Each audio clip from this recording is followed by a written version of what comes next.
একদম রাস্তায় মিছিল হয়ে গেল তাদের এটা যে একটা নাটক।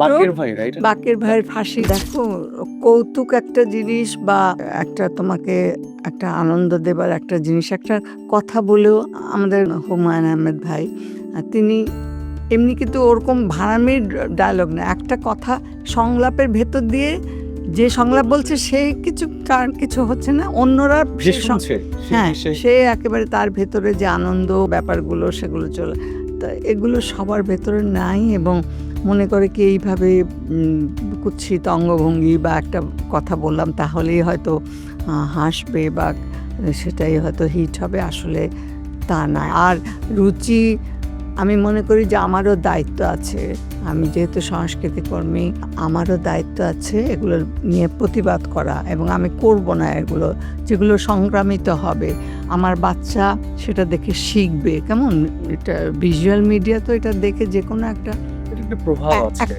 অবশ্যই প্রভাব। একবার এই একটা নাটকে যে ফাঁসি দিতে দেওয়া যাবে না, হ্যাঁ, তো একদম রাস্তায় মিছিল হয়ে গেল তাদের এটা যে একটা নাটক, বাকের ভাইয়ের ফাঁসি, মানে এইগুলো যে প্রভাব এটা আমাদের বুঝতে হবে।